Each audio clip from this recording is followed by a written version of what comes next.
This is Pete Droge, and you are listening to the Nothing Shocking Podcast.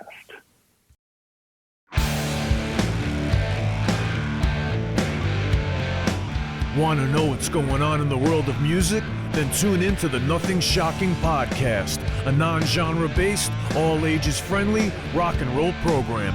Join us weekly for interviews with all your favorite rock stars from the mainstream to the underground. You can find us at nothingshocking.libsyn.com or anywhere you download podcasts.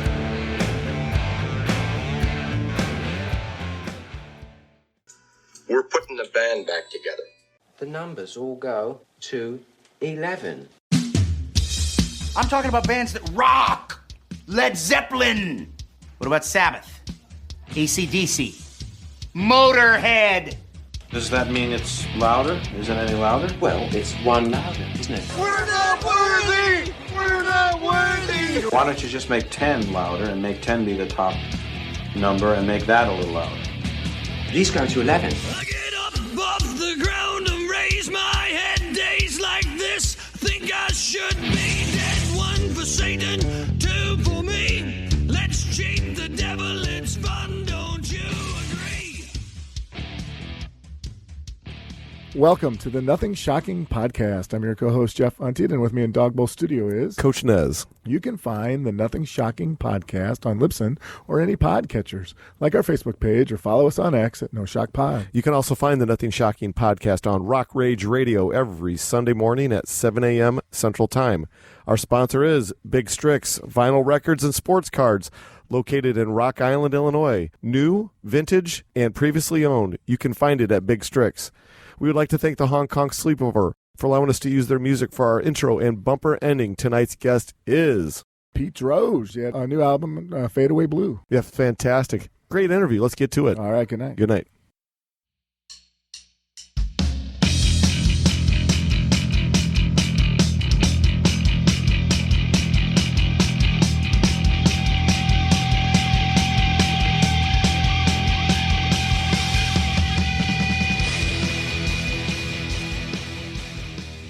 Pete, welcome to the Nothing Shocking Podcast. I'd like to introduce you, my co-host, Jeff Untied. Pete, thanks for joining us tonight.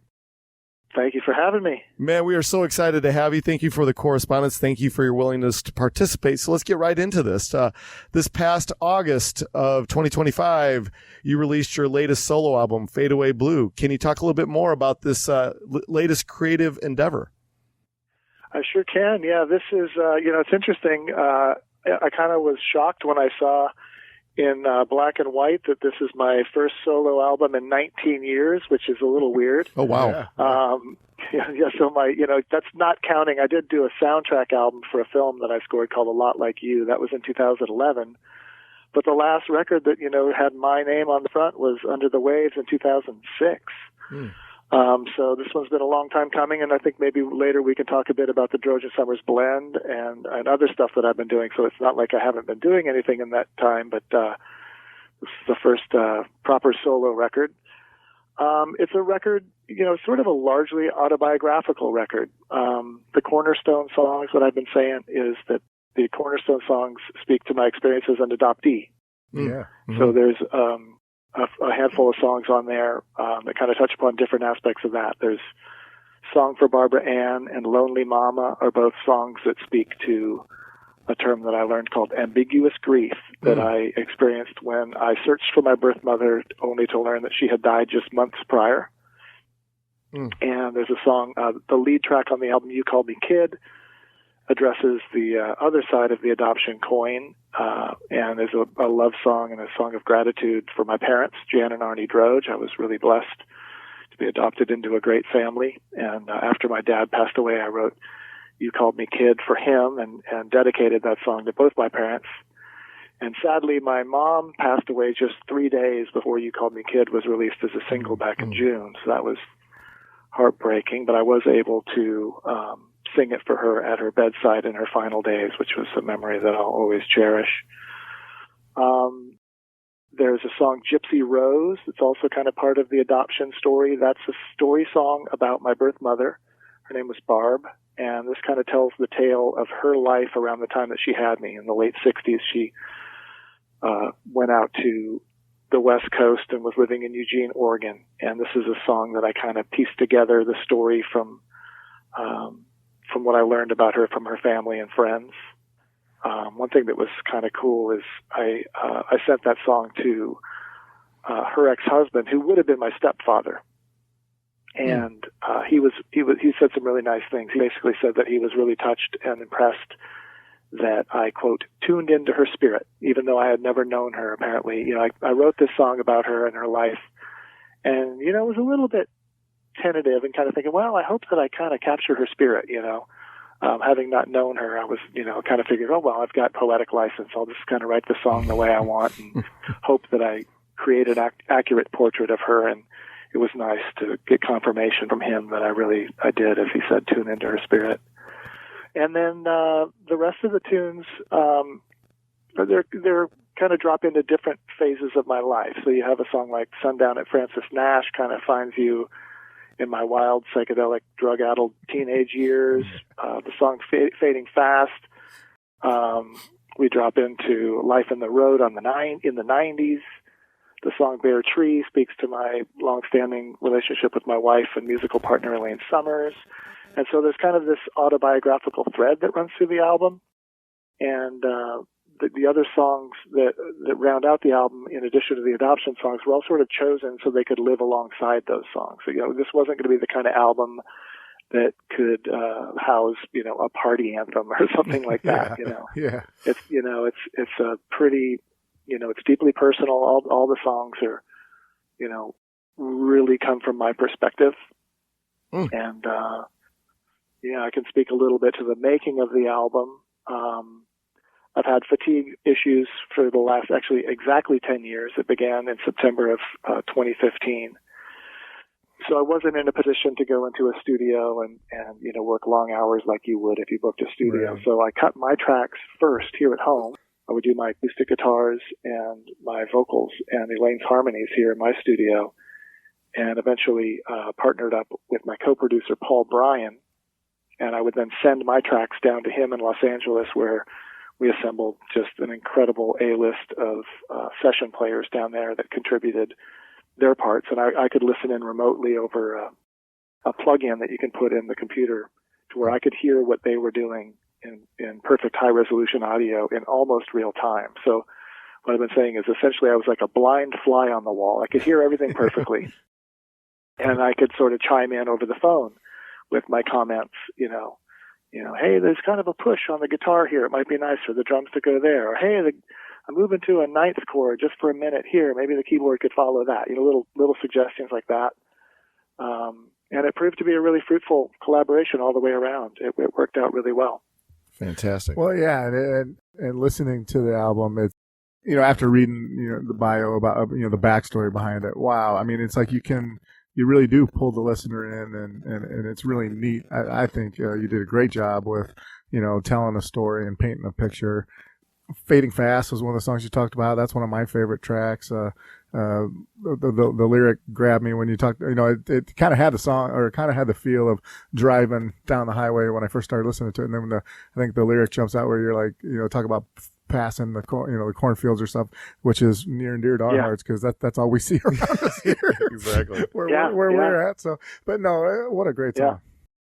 I remember driving through the Midwest. It must have been Nebraska or maybe Iowa, and we're looking at all those cornfields, and we're like, what do they do with all that corn? And then we played this game where we just like corn chips, you know, cornmeal, you know, corn starch, you know, corn flour, and, you know, just corn on the cob. You know, we listed all the uses for corn, and there's a lot of them. Oh, yeah. Absolutely. Well, you know, taking leave of my senses and Sundown at Francis Nash are my two favorite tracks on Fade Away Blue. But, you know, Sundown at Francis Nash, the slide guitar work is just phenomenal. And I got to ask, was that you on the slide guitar? No, that's a legendary multi-instrumentalist named Greg Lease, who, if you don't know that name, just start pulling out records on your collection and you'll find his name. He's played with everybody. And I mean, you know, Jackson Browne, Joni Mitchell, Bob Dylan, Bruce Springsteen, you know, just everybody. He's just like a first call pretty much anything with strings that doesn't involve a bow, he's on it. He played on the Thorns record as well. Mm-hmm. He flew out to Atlanta with just a pile of instruments, so like mandolins and mandocellos and guitars, and he could play a banjo, but he really shines on pedal steel and lap steel. And yeah, just an incredible player and a wonderful human being. Great. Two fantastic songs. Yeah, the backing band that you have on this album is pretty stellar. Can you talk a little bit more about some of the other players? Yeah, it's totally stellar. Yeah, so there's Greg Lease, and then a guy named Gabe Witcher played fiddle on Gypsy Rose, and both Gabe and Greg were part of the house band. I don't know if you saw the Willie Nelson 90th birthday party at Hollywood Bowl televised thing. I think it was on CBS. Yes, we sure did. Yeah, they were both in the house band. So Don Was calls them to be in the house band for that, to back up all those superstars. So Gabe Witcher played fiddle on Gypsy Rose. Lee Pardini played all the keyboards. He's on a bunch of the songs on the album. I think maybe 8 out of 10 or 7 out of 10. He was in the band Dawes for many, many years, and recently he left that band, and now he's out playing with Chris Stapleton. It's on Chris's latest record and tours with him.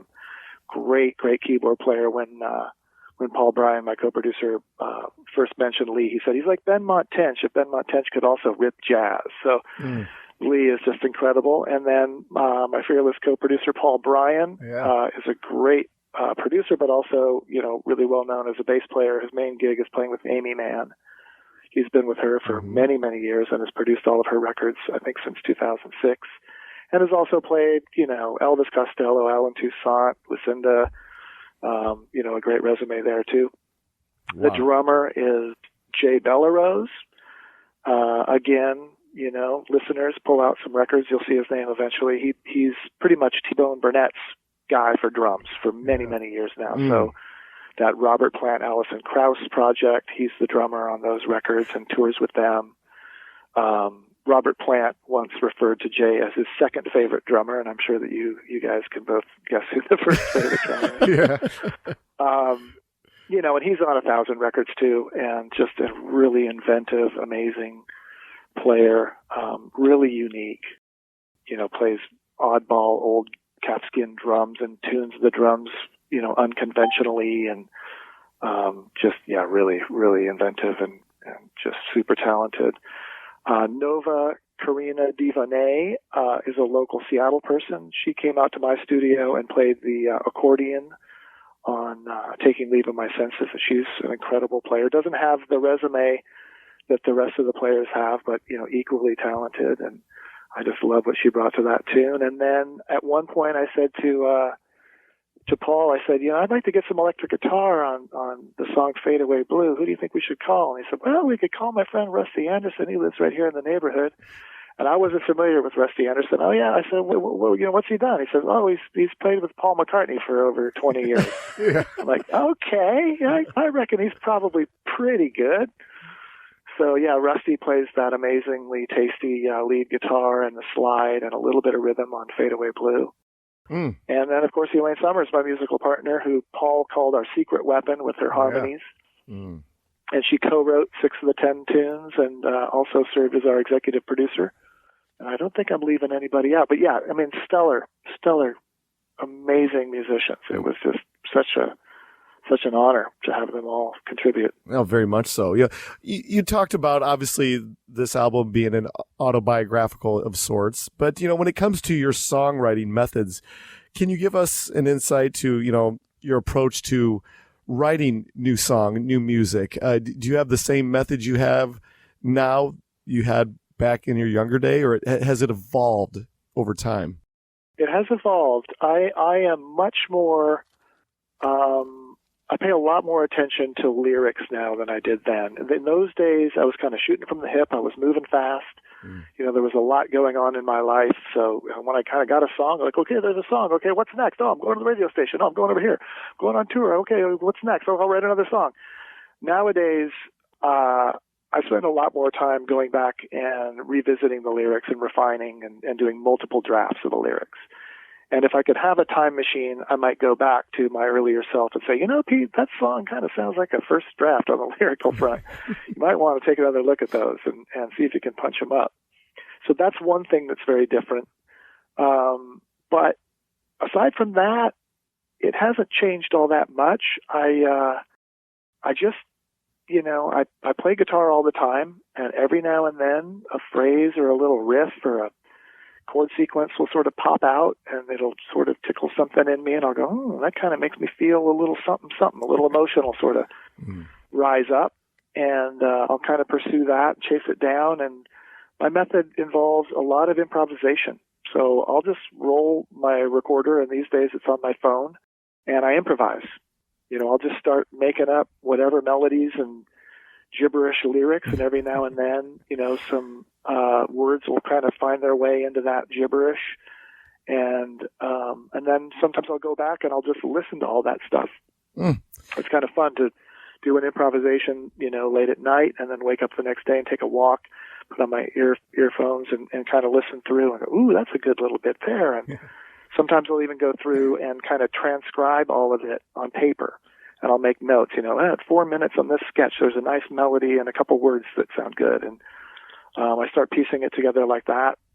And in a lot of my collaborations, songwriting with Elaine, she's more into the idea and the theory and the concept behind the song. So oftentimes I might have the rough ideas and maybe a title or a couple lyrics, and then I'll bring it to her, and then she'll want to go more like, okay, well, what is this song about?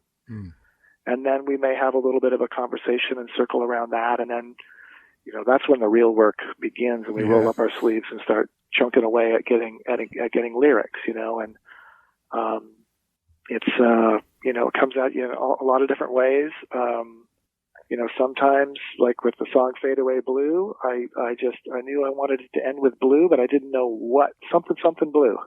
And I was recently digging through my notes, thinking about doing a Substack post. I do a thing called From the Sketchbook, where I write all about the songwriting process, and I was thinking about doing one for that song, and I went through and looked at all my drafts of lyrics, and I found the page of just all these different types of blue,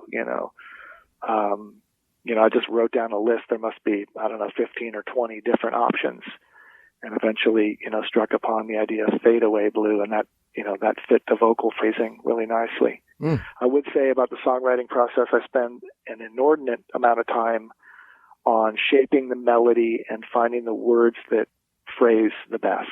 So getting that so that it just rolls off the tongue easily and has kind of the rhythms to where the emphasis hits on the right syllable. So really, really try to get the songs to be as singable as possible, because if you have clunky lyrics where, it's hard to, get the words to flow, it's not as enjoyable to sing. And I believe it's also, maybe unconsciously to the listener, a song that flows like that is more pleasant to listen to. When it comes to, the songs that you have in the Pete Droge songwriting vault of songs that haven't been released, do you have a large vault of unreleased music? And do you have those songs that you've kept behind saying, they're just not ready yet, they're just not ready, I'm waiting for the right time? Talk a little bit more about it. I've got right now probably an album and a half or maybe a double album of songs that I feel are album worthy, that are finished. And I have so many, I can't even fathom how many partial songs and starts, or seeds as I call them. I mean, countless. I have so many seeds. And that could be everything from just, one lyric and a melody and some chord changes. Oftentimes it might be a verse melody and a chorus melody and the changes for that. Some of them are more realized songs that just haven't found their way to the finish line.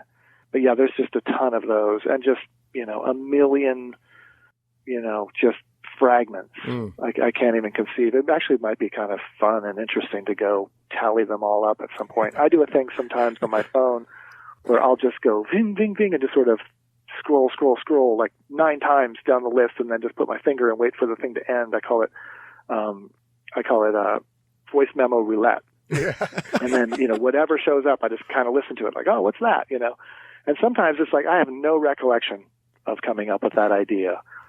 and that's kind of cool. But as far as finished songs, I don't really.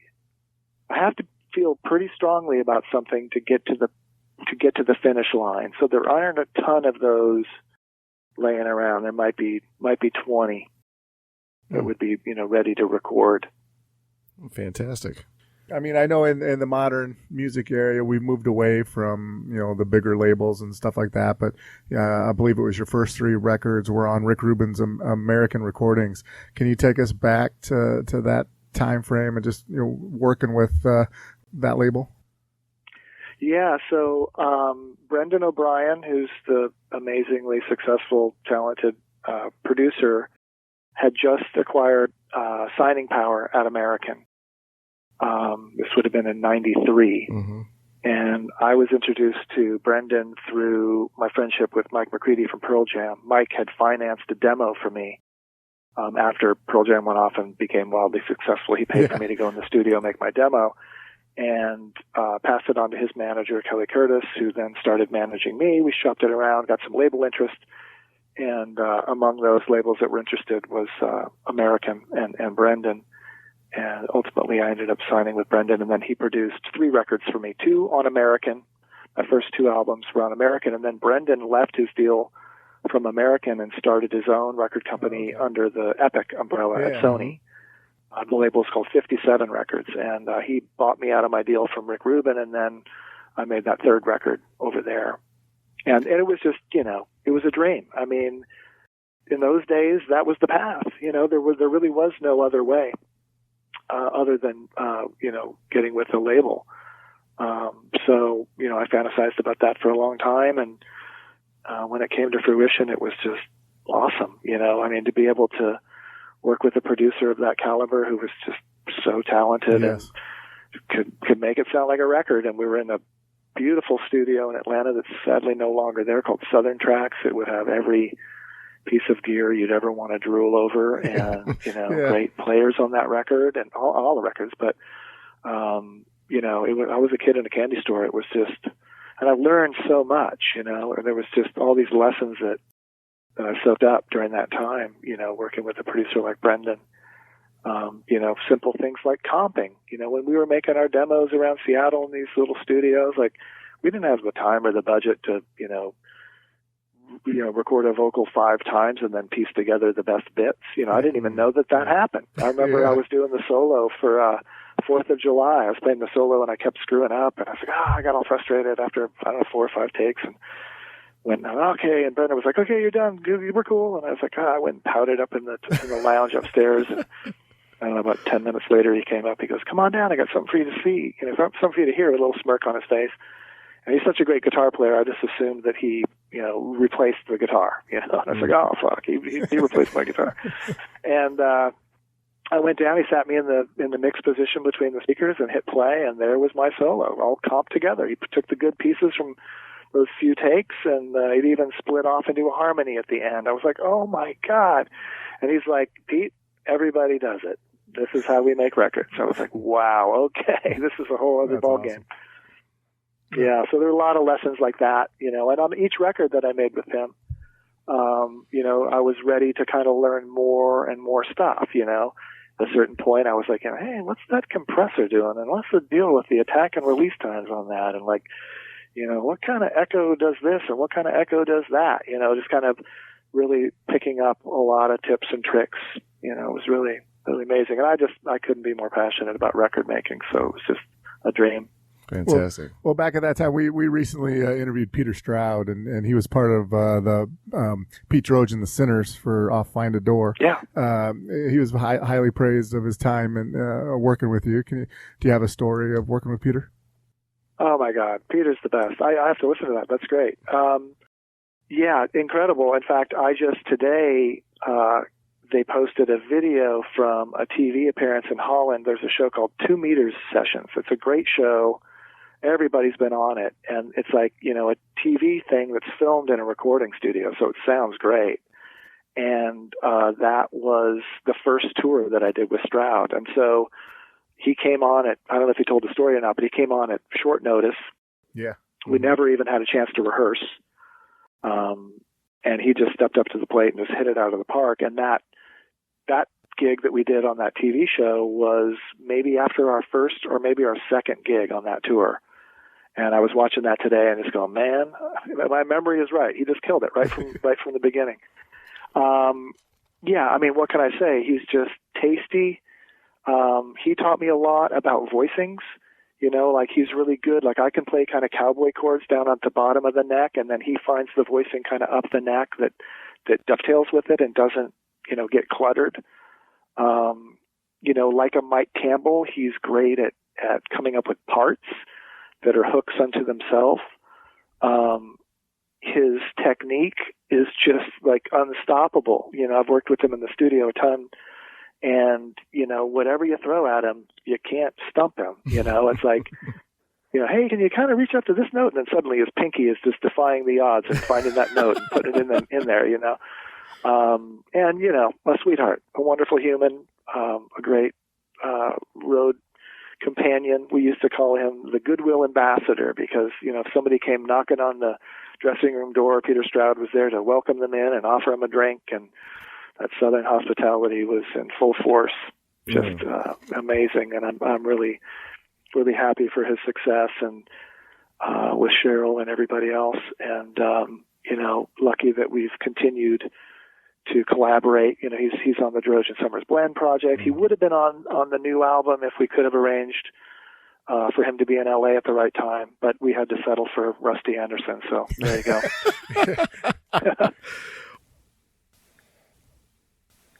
Well, I wanted to take this to Droge Summers Blend. It was a collaboration that you and your wife started in 2009, and the last album being in 2023. And I know your fans are probably going to be wanting to know, when are they going to hear or see another collaboration in the future with you and your wife? You know, I think we've kind of tied that up with a bow. I think we're done with the Droge and Summers Blend. She will continue to always be, you know, a major force in the creative process around here. You know, like I mentioned, she co-wrote 6 of the 10 songs on the new album, served as executive producer, and she's always involved in one way or another in whatever's happening, whether it's, you know, if I'm working on a film score, she's the executive music producer on all of that stuff. But I think, I think that's kind of ran its course, and I want to keep making Pete Droge records. Yeah. And I've got, you know, some ideas about where that's going to go. I think the next album will be sort of a continuation and a companion piece to Fade Away Blue. Beyond that, I have kind of a couple hankerings that I'd like to maybe get to. One is I kind of feel like I want to make like a poor man's J.J. Cale record, kind of a groovy, blues-based, funky, but not James Brown funky, but, you know, like J.J. Cale funky. You know, I've got a lot of, like I was mentioning the seeds on my phone, like I've got a lot of kind of blues-based, groovy, funky little ditties kicking around. I think that would be fun. Elaine and I over the years have also talked about how it would be kind of cool to do like a classic, I guess you'd call it cosmic American music. Like, you know, they used to call it country rock back in the Byrds, you know, when the Graham Parsons was doing the Byrd stuff and the solo Graham records, or what Graham called cosmic American music. I think that would be kind of fun. Kind of getting back to my roots, my early days in Seattle, I had a band called Ramadillo. Yeah. And we were alt country before the term existed. Yeah. And we used to do, you know, slightly drunken, you know, versions of George Jones and Willie Nelson, and a lot of our original material was pretty rootsy, and, you know, we had a pedal steel player that used to be a part of it a lot, and we had a little bit of fiddle on the record, and so that's something else could be kind of fun. And then, you know, I might have another rock record in me, but you know, maybe not wall of guitars rock, but maybe more like a Velvet Underground kind of, you know, cleaner guitar tones and a little bit kind of lo-fi and weird or something. I don't know. We'll see. We'd love that. Yeah. Yeah. So talking about the Ramadillo band, it lasted 2 years, right? 1990 to 1992. I found that sounds about right. Yeah. I found this really cool article online that you had talked a little bit about that history and stuff. But the Rendezvous, I believe, is a club that you guys played at. Can you talk a little bit more about those early days in the club scene? Yeah, that was, I think we might have even started in like 89 maybe. And at that time we went by the name Stralin Street, named after my song. We were a 3-piece originally, and we started playing the tiniest clubs that, would let us play. And one of those was the Jewel Box Theater behind the Rendezvous. The Rendezvous was like total dive bar down in Belltown, Seattle. And Belltown in those days was not as shiny and fancy as it is now. That's where we used to go cop drugs and stuff. So it had an underbelly, and, a lot of day drinkers hanging out in the Rendezvous bar. And in the back was this little tiny theater. I don't know, might have held 30 people. It was like a little movie theater. It had a little screen behind it. One little anecdote, one time we were playing there and I saw the looks on the faces of kind of like shock and awe. And I turned around and looked at the screen, and they were projecting like old school 70s porn behind us while we were playing.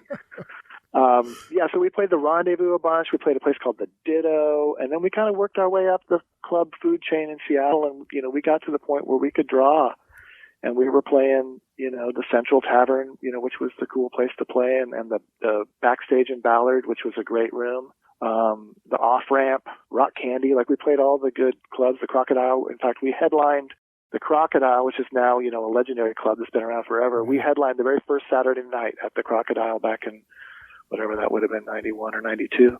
Oh, cool. But we were definitely not of the moment there in Seattle. We cross-pollinated with a lot of those bands, but we didn't really fit in with the G word. Yeah. But there was a nice little micro scene of bands that were doing kind of alt country and Americana and roots rock. There was Lazy Susan, Bathtub Gin, the Pickets, Kitchen Radio. I'm probably forgetting somebody. Who am I forgetting? But yeah, there was some kind of, a little bit of a micro scene there, but, none of us really got the ticket to the big time. The A&R people were just swarming all over the clubs, and it felt like anybody with a big muff pedal, got a record deal, and they weren't looking for the kind of stuff that we were doing. But it was, it was a magical time, and I could feel it even back then, as it was percolating. Like, I remember, Ramadillo, when we were still called Stralin Street, we went down to Austin for a trip just to kind of, put our toe in the water down there, and thought maybe that would be a better location for us. And, met some girls down there who were like, the guys in Soundgarden, like they were impressed. We're like, whoa, like, this is not a local scene anymore. Like, you could feel, the buzz was spreading, Yeah. Mm-hmm. And then certainly, into the early 90s when it exploded, it was a really intense, and there was good and bad about it, it did kind of, I don't know, taint might be too strong of a word, but, it got a little bit, I don't know what word to use. It lost its purity. Let's put it that way. Sure. You started to see, people who had poofy hair and were in a glam band last year suddenly have long johns and shorts and a flannel tied around their waist, and they sound just like, Ed Vedder or whatever. So you saw people kind of chameleon, trying to fit in and do that thing. And the classic, Greyhound bus that's got the sign on the front that says Hollywood, I'm going to go be a star. Suddenly it switched to Seattle, and people were kind of coming there, looking to make it. And I remember, it became more and more frequent to kind of overhear conversations in coffee shops. Like, yeah, man, we got major label interest and like it became more about business and that kind of stuff. Not that that's all bad, but it just lost a little bit of its innocence that I think we enjoyed in the late 80s, So absolutely. Well, but I'm grateful to have, been around at that time. I almost moved to New York in 1987. That was my plan. I was going to, head to the big city and try it out there. And I saved up my money and walked into American Music one day and spent it all on a cassette 4-track machine. I was like, well, I guess I'm not going to New York.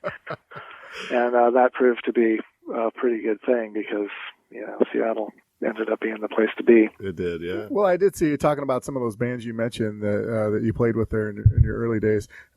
Between the Crack Records, I saw put out a 7-inch. Ramadillo has got a song on there. Can you tell us a little bit about that track that's part of that? They've like a flip side with other bands that they put out. Yeah, that was a cool project. His idea was, these are the bands that kind of slipped through the cracks. Yeah. In that time. So these are all recordings that were done around that early 90s, era. And that song Devils in the Best of Moods, that's a really good example of what Ramadillo was about. It's definitely alt country. It's country, but it's not, we weren't, first call Nashville session players. We were young rockers, I don't want to say with a punk ethic, but maybe, one or two zip codes away from a punk aesthetic, more of a DIY kind of mentality. And that Between the Cracks thing was cool. And that song came out of, we did a 10-song cassette album. This is, must have been 91, I think we put that out. And we pressed up some cassettes and released that. That was our only proper release.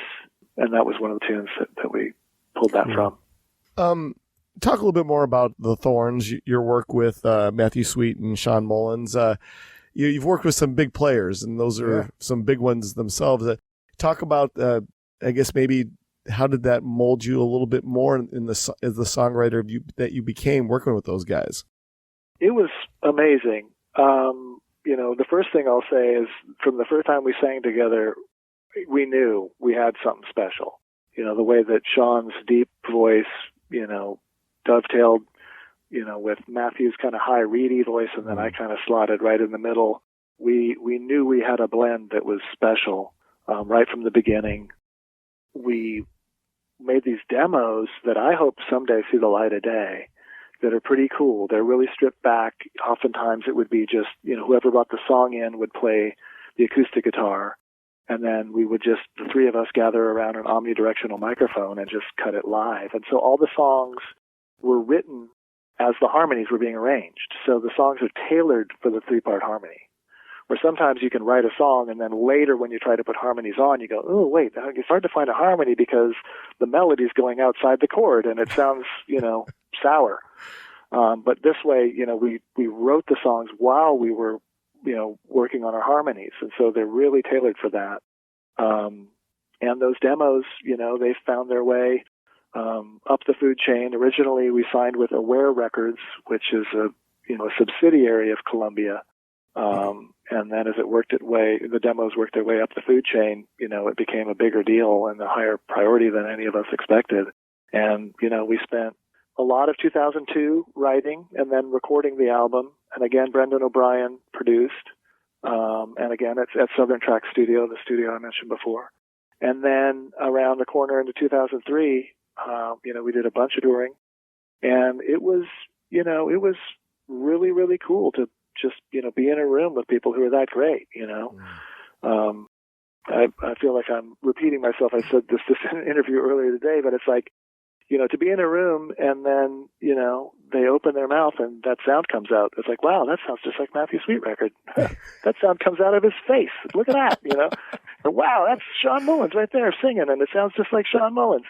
And they're both, killer guitar players, not going to be on the cover of Guitar Player magazine with any flashy stuff, but like their rhythm chops and, their right hand, like they really know how to play and make a guitar sound good. And the writing process, we had a lot of fun with it. It wasn't labored. We had some great experiences where we did some of the writing in amazing studios in LA. And then we did some, we hunkered down at La Park Hotel in West Hollywood. And then we did a longer writing session at a ranch. Matthew had a friend who had like 100-acre ranch in Santa Ynez, California.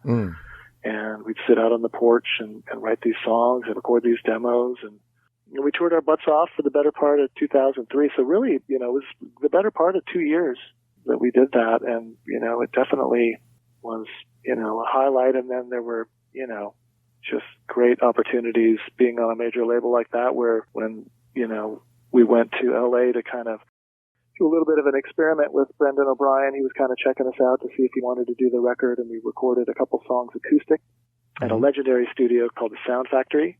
And we got done. He's like, okay, this sounds like a record. This is it. We're making the record. Let's get somebody to play drums on this. Who should we get? And we're like, Jim Keltner, the legendary session player who's played with, all of the Beatles and, made a record with Charlie Watts and plays on Ringo Starr records and everybody else. This guy is a total legend. So getting to work with him, he'd been one of my heroes for, since I was a kid. And so to get to play with him was amazing. And then just to get to hang in the lounge and listen to him tell stories. And Roy Batan from the E Street Band came down to play piano. The aforementioned Greg Lease, who played the pedal steel I talked about before, he came down. We flew to Nashville on a private jet to record a 22-piece string section from the Nashville Symphony, and the string arrangement was written by Paul Buckmaster, who's the guy behind David Bowie, A Space Oddity, and those early Elton John records, again, another legend. So just, a dream. Just really, really cool to get to do all that stuff and experience that. I wanted to ask you a little bit about being a big Pearl Jam fan myself. You mentioned Mike McCready. You also have quite the history with Stone Gossard. You talked about Brendan O'Brien being a producer on your stuff. You helped Stone and I think produced and played several instruments on his Bayleaf solo album. Do you have a story behind those sessions? Yeah, that was another dream. Super fun. That came about. Stone sent me a bunch of music that he was working on and just kind of said, hey, let me know what you think of this. Just be interested in getting your feedback. And I flipped for it. I loved it. I thought it was great. And I gave him some of my thoughts and impressions. And I don't know if it was on the spot or if it was shortly after that. He's like, come into the studio. I want you to help me finish this and make it into a record. And so we hunkered down at his studio. He's got a great studio in Seattle called Studio Litho. Yeah. And we spent about 3 weeks. I'm credited as producer. And that was part of the thing. I said, I'd love to get a producer credit on this because I was really starting to get into producing. I thought it'd be nice to have a credit like that. And he said, sure. I really probably should have been credited as closing producer because that was really my role. I kind of came in as the closer. So we just showed up and narrowed down the songs, so kind of helped him with song selection, kind of figured out, which ones were the most suited for finishing. And I just played a bunch of stuff. I played a lot of guitars, did some background vocals, and helped him with his vocals. That was one thing I think as a producer. As a singer, I think I'm just really kind of tuned into vocals, phrasing, suggestions, and how to kind of, work dynamics and all of that kind of stuff. So we really worked with him on the vocals. And then the engineer was a guy named Matt Bayless, who's a great engineer and producer. So we were just kind of a trio there, closing stuff up. And we mixed the album together. It was really a team effort. Matt really gets the credit for the mixing, but we were kind of all hands on deck. This was before you were inside the computer, so everything was on tape. Mm-hmm. Yeah. It was a beautiful old vintage API board with a Neve sidecar. So we had all the cool, vintage tones. And so we're like, 6 hands, on the console. Like, okay, when it gets to the bridge, that channel is going to go to the tambourine and turn it down. And over here, push the solo up and all that kind of fun, old school analog stuff. We did actually print the mixes into Pro Tools. So we were printing those. And then we could, if we screwed up, okay, let's go back. And then we could edit those together. But I love that record. In fact, every time, as recently as just a couple weeks ago, every time I have an email exchange with Stone, I tell him, you got to put that record out on vinyl. Like literally every time. I'm really encouraging. I love that record. It's a really cool record. I love his vocals. I recently heard a song by Larry Campbell, who's known for being Dylan's guitar player for many years and was Levon Helm's musical sidekick for a long time. And I heard a track that he sang on. I was thinking about how much I love guitar players who aren't really singers when they sing. And Stone is a great example of that. Yes.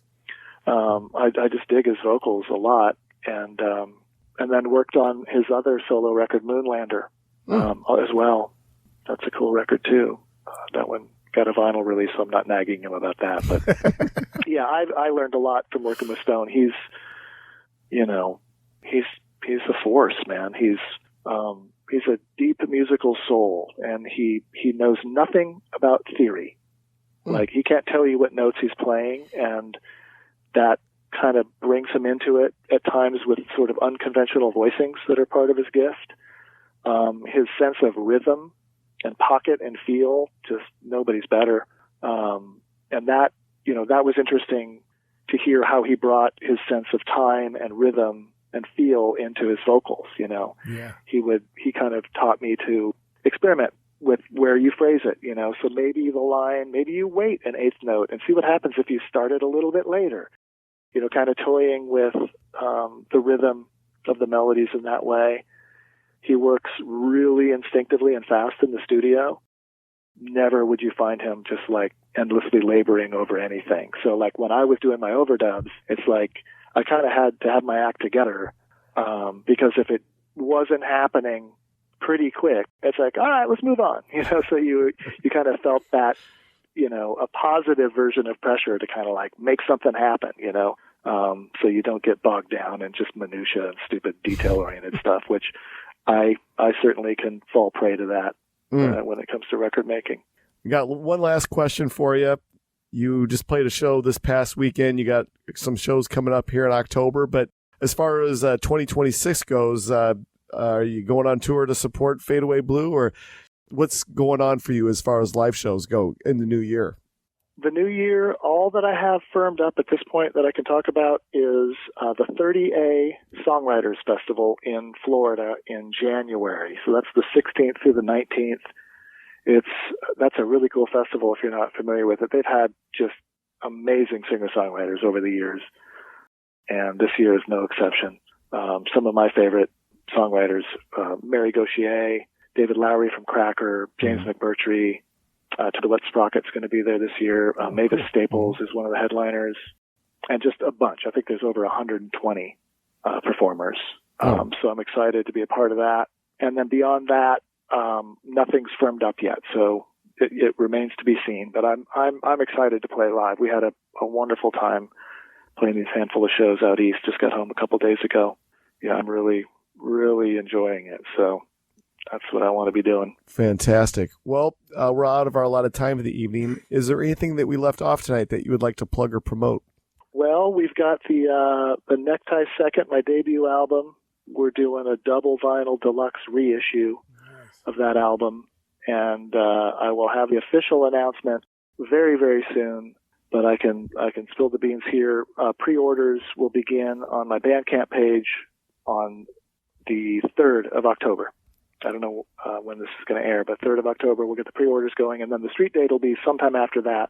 I've got a release show at the Triple Door in Seattle on October 10th to celebrate that album release, and super excited about that. And then a handful of dates around Oregon. We're doing the Oregon Music Hall of Fame on the 11th. I'm doing an in-store at Music Millennium on October 12th, and we're doing a Kink Radio thing on the 13th, and then Livewire Radio, which is a nationally syndicated radio show on the whatever that is, that Thursday, and then we go out to a couple small towns in eastern Oregon, and that'll kind of wrap up this year. But super excited about the Necktie Second deluxe reissue. We've got 2 studio outtakes from the original sessions and 5 re-recorded acoustic bonus tracks. Speaking of Peter Stroud, Peter plays slide on a couple of those.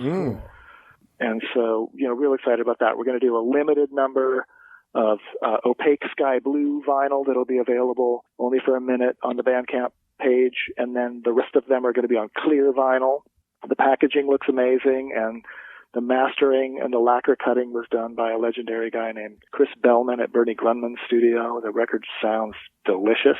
So I'm going to kind of be taking off my Fade Away Blue hat for a little while, and going to be sharing a lot of stuff on my Substack about Necktie Second. Going to be talking about all the touring that we did behind that album, including the Tom Petty tour, which, this is the 30th anniversary of that. Like 30 years ago today, I was out with Tom on the Dogs with Wings tour, which was supporting the Wildflowers album.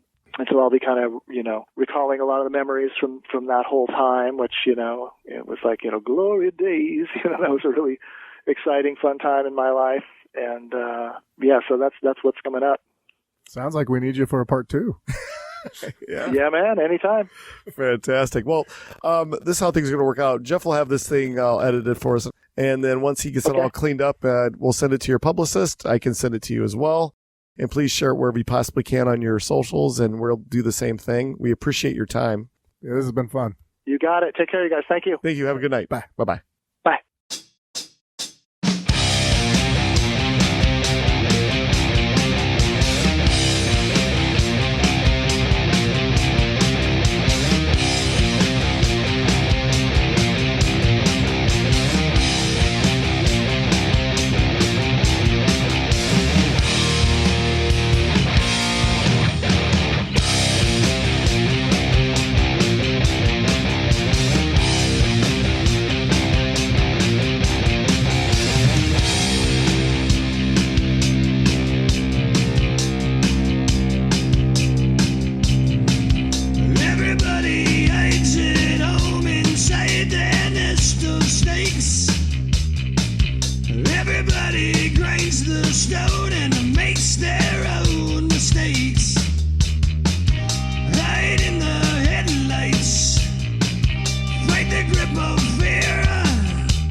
If they ever take from you, then you plug out.